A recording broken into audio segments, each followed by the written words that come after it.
Hello friends, welcome back to our channel. இன்றைக்கி ஈஸியான முறையில் முறுக்கு ஃபெட்டு முறுக்கு கரம் எப்படி பண்ணுறதுன்னு பார்க்க போகிறோம். அதுக்கு இப்போ ரெட் சட்னி ரெடி பண்ணிடலாம். அதுக்கு 6 வரமிளகா எடுத்திருக்கேன். அது கூடவே ஒரு பெரிய வெங்காயம், ஒரு பெரிய தக்காளியை கட் பண்ணி எடுத்துக்கலாம். அது கூடவே 2 பல் பூண்டு தேவையான அளவு உப்பு சேர்த்து நல்லா நைஸாக அரைச்சி எடுத்துக்கலாம். இப்போ கடாயில் 1 ஸ்பூன் எண்ணெய் சேர்த்துக்கலாம். அந்த அரைச்ச பேஸ்ட்டையும் சேர்த்து நல்லா பச்சை வாடை போகிற அளவு வதக்கிக்கலாம். இப்போது க்ரீன் சட்னி ரெடி பண்ணிடலாம். அதுக்கு ஒரு ஜாரில் கொஞ்சமாக கொத்தமல்லி, புதினா, 2 துண்டு இஞ்சி, ஒரு பச்சை மிளகா, கொஞ்சோண்டு உப்பு, 3 ஸ்பூன் தயிர், 2 ஸ்பூன் பொரிகடலை, அது கூடவே 1 ஸ்பூன் சீனி எல்லாத்தையும் சேர்த்து நல்லா நைஸாக அரைச்சி எடுத்துகிட்டு வந்துக்கலாம். இப்போ பாருங்கள், க்ரீன் சட்னியும் ரெட் சட்னியும் ரெடி ஆயிடுச்சு. இப்போ ஃபெட்டை ரெடி பண்ணிடலாம். அதுக்கு ஒரு பிளேட்டில் 5 முறுக்கு வச்சுக்கலாம். அது மேலேயே ரெடி பண்ண ரெட் சட்னி வச்சுக்கலாம்.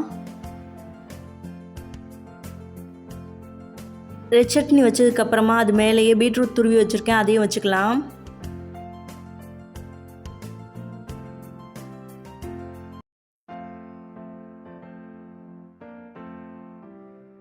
எல்லா முறுக்குலையும் பீட்ரூட்டும் வச்சாச்சு. இப்போ பொடியாக பெரிய வெங்காயத்தை கட் பண்ணி வச்சுருக்கேன், அதையும் அது மேலே வச்சுக்கலாம்.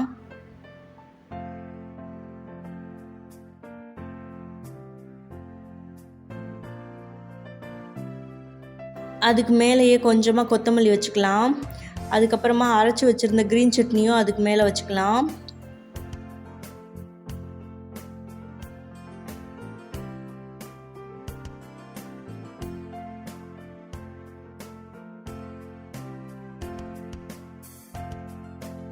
அவ்வளோதான், எல்லாத்தையும் வச்சாச்சு. அதுக்கு மேலே இப்போ முறுக்கு வச்சிடலாம்.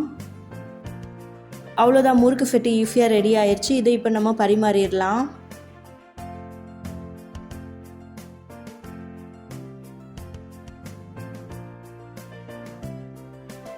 கார்னிஷிங்காண்டி நான் ரெட் சட்னியும் க்ரீன் சட்னியும் மேலே சேர்த்துக்கிறேன்.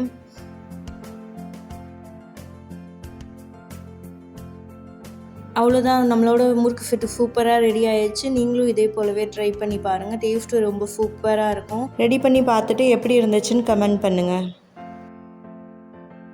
அடுத்ததாக முறுக்கு கரம் எப்படி பண்ணுறதுன்னு பார்க்கலாம். அதுக்கு முறுக்கை நல்லா நொறுக்கி வச்சுக்கலாம்.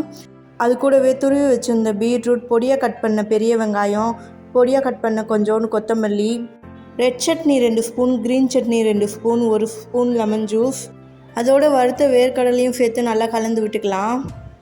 இதில் சட்னிலாம் உங்களுக்கு காரம் டேஸ்ட்டுக்கு ஏற்ற மாதிரி நீங்கள் கூட்டியோ குறைச்சோ சேர்த்துக்கலாம்.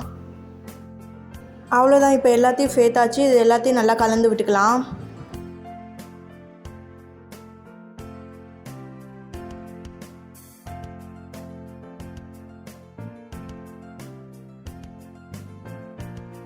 அவ்வளோதான், நம்மளோட முறுக்கு கரம் ரெடி ஆயிடுச்சு. இப்போ இதை நம்ம பரிமாறிடலாம்.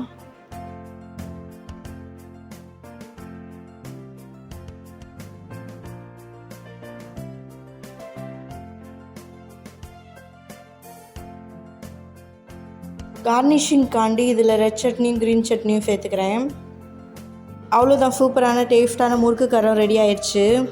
இதே நீங்கள் தட்டுவடையில் கூட செய்யலாம், டேஸ்ட்டும் நல்லாயிருக்கும். இதே போலவே நீங்களும் ட்ரை பண்ணி பார்த்துட்டு எப்படி இருந்துச்சுன்னு கமெண்ட் பண்ணுங்கள். நம்மளோட சேனலை சப்ஸ்கிரைப் பண்ணி வச்சுக்கோங்க. கூடவே லைக் பண்ணி ஷேர் பண்ணுங்கள். தேங்க்ஸ் ஃபார் வாட்சிங்.